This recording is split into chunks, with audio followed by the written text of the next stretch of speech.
Hey guys, welcome back to my channel. അപ്പോൾ ഇന്ന് ഞാനൊരു വൈറ്റ് സോസ് പാസ്തയാണ് കേട്ടോ ഉണ്ടാക്കുന്നത്. അപ്പോൾ എൻ്റേതായിട്ടുള്ള ഉള്ള സാധനങ്ങൾ കൊണ്ട് ഉണ്ടാക്കുന്ന ഒരു റെസിപ്പിയാണ്. അപ്പോൾ ഞാൻ ആദ്യം തന്നെ ബട്ടർ ഇട്ട് കൊടുത്തിട്ടുണ്ട്. പിന്നെ കുറച്ച് ഓയിലും കൂടെ ചേർത്ത് കൊടുക്കുക. എന്നിട്ട് ഞാൻ കുറച്ച് ഒരു 4 വെളുത്തുള്ളി എടുത്തിട്ട് ചതച്ചിട്ടാണ് ഇട്ട് കൊടുക്കണേ. ഞാൻ നോക്കുമ്പോൾ ഇത് അരിഞ്ഞിട്ടൊക്കെയാണ് ഇട്ട് കൊടുക്കണത്. പക്ഷേ ഞാനെന്തോ ഇങ്ങനെയാണ് ഇട്ടത്. പിന്നെ നല്ലോണം വാടി വരുന്ന സമയത്ത് നമുക്ക് സാധാ പാൽ നമ്മൾ ചേർത്ത് കൊടുക്കുക. വേണമെങ്കിൽ കുറച്ച് വെള്ളം കൂടെ ഒഴിച്ച് കൊടുക്കുക. പിന്നെ കുറച്ച് വെള്ളത്തിൽ കോൺഫ്ലോറോ അല്ലെങ്കിൽ അരിപ്പൊടിയോ കലക്കിയിട്ട് ഒഴിച്ച് കൊടുക്കുക. ഞാൻ അരിപ്പൊടിയാണ് കേട്ടോ ചേർത്തിട്ടുള്ളത്.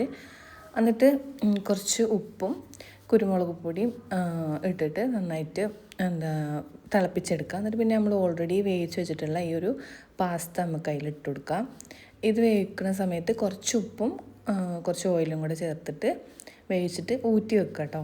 എന്നിട്ട് അതിൻ്റെ മുകളിൽ കൂടെ നമ്മൾ 2 ചീസും കൂടെ ഇട്ടിട്ട് അടച്ചു വെക്കുക. പിന്നെ ഒരു 2-3 മിനിറ്റ് കഴിയുമ്പോൾ തുറന്ന് നോക്കിയാൽ സെറ്റ് ആയിട്ടുണ്ടാവും. ഇതിൻ്റെ മേളിൽ കൂടെ വേണമെങ്കിൽ നിങ്ങൾക്ക് ചില്ലി ഫ്ലേക്സൊക്കെ വേണമെങ്കിൽ ഇട്ട് കൊടുക്കാം കേട്ടോ. അപ്പോൾ ഞാൻ അതില്ലാത്തതുകൊണ്ട് ഞാൻ കുരുമുളക് പൊടി കുറച്ച് ഇട്ട് കൊടുത്തിട്ടുണ്ട്.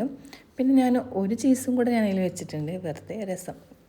അപ്പോൾ ഞാനത് ഇക്കാക്ക് കൊണ്ടുപോയി കൊടുക്കുകയാണ് കേട്ടോ. അപ്പോൾ ഇക്കാക്ക് ഒന്നുകൂടെ മസാല ആക്കിയിട്ടുള്ളത് അങ്ങനെയാണ് ഇഷ്ടം. ഇതിന് മുന്നേ ഒരു ദിവസം ഞാൻ ഇതേപോലെ വൈറ്റ് സോസ് പാസ്ത ഉണ്ടാക്കിയിട്ടുണ്ടായിരുന്നു. അപ്പോൾ അത് ഫ്ലോപ്പായിരുന്നു. അപ്പോൾ എനിക്ക് തന്നെ ഒരു ഇതുണ്ടായിരുന്നില്ല എങ്ങനെ ഉണ്ടാവുമെന്ന്. ഞാൻ കഴിച്ച് നോക്കിയിട്ടൊന്നുമില്ല. അപ്പോൾ ഞാൻ ഇക്കാക്ക് കൊടുത്ത് നോക്കിയപ്പോൾ നല്ല ടേസ്റ്റ് ഉണ്ടെന്നാണ് പറഞ്ഞത്. അപ്പോൾ എല്ലാവരും ട്രൈ ചെയ്ത് നോക്കാം. പിന്നെ ചാനൽ സബ്സ്ക്രൈബ് ചെയ്യാത്തവരുണ്ടെങ്കിലും സബ്സ്ക്രൈബ് ചെയ്ത് സപ്പോർട്ടും കൂടെ ചെയ്യാം. അടുത്ത വീഡിയോ